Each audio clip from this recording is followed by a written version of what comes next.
15 Temmuz'dan sonra bildiğiniz gibi OHAL uygulamasıyla birlikte güvenlik soruşturması adı altında bir uygulama başladı. Dayanaklara KHK'lar ve OHAL uygulamasıydı. Ancak OHAL'den sonra da bunlar devam ettiler ve bu süreçte pek çok kişi mağdur oldu. Anayasa Mahkemesi'nin iptal kararından sonra konu bir nebze çözülmüş gibi olsa da daha sonra yapılan yasal düzenleme ile sorunun güncelliği koruduğu ortaya çıktı.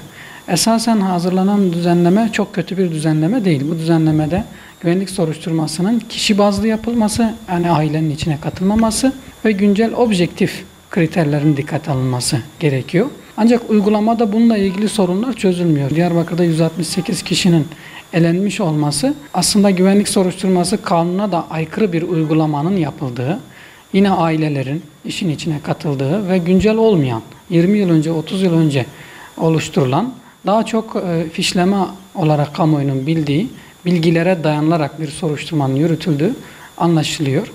Mazlumların bu konudaki görüşü şudur: güvenlik soruşturmaları öncelikle kaldırılmalı. Sadece çok üst düzey ve güvenlik açısından riskli olan birimlerde güvenlik soruşturması yapılmalı ve bu soruşturma da sadece kişi bazlı yapılmalı ve yine o kişinin o günkü güncel, objektif elde edilen bilgiler dikkate alınarak yapılmalı. Öğretmen gibi daha düşük idari görevlerdeki gibi kişiler için güvenlik soruşturmasından vazgeçilmeli. Sadece arşiv araştırmasıyla yetinilmeli. Kişiyle ilgili bir mahkumiyet kararı var ise bu mahkumiyet kararı dikkate alınmalı. Diğer bilgiler, istihbari niteliğindeki bilgiler dikkate alınmamalı.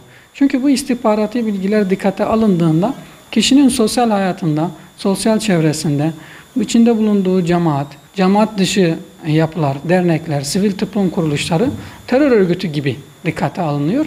Ve alınan bu bilgiler de sadece kendisini mağdur etmiyor. Daha sonra 20 yıl sonra, 30 yıl sonra çocuklarının da mağdur olmasına yol açıyor.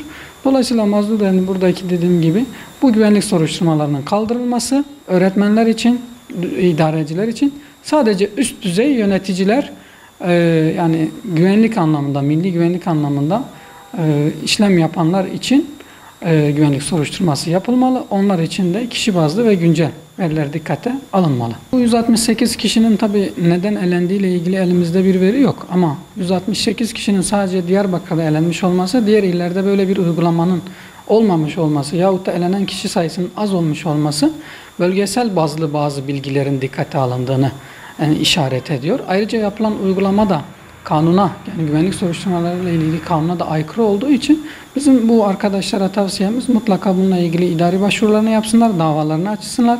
İdare Mahkemesi çok büyük ihtimalle bu mülakatta kanuna aykırı uygulama yapıldığı için iptal edecektir. Bu şekilde onlar da mağduriyetleri giderilmiş olur. Yine bununla ilgili kamu denetçiliğine başvuru yapabilirler. Kamu denetçiliği, baş danışmanlığı bu tür konularda idareyi uyararak ve yapılması gerekenlerle ilgili yol gösterici olarak da uygulamanın ülke boyutunda kaldırılmasını sağlayabilir. Yani hem hukuki anlamda dava açabilirler hem kamu denetçiliğine başvuru yaparak bu mağduriyetlerini giderebilirler.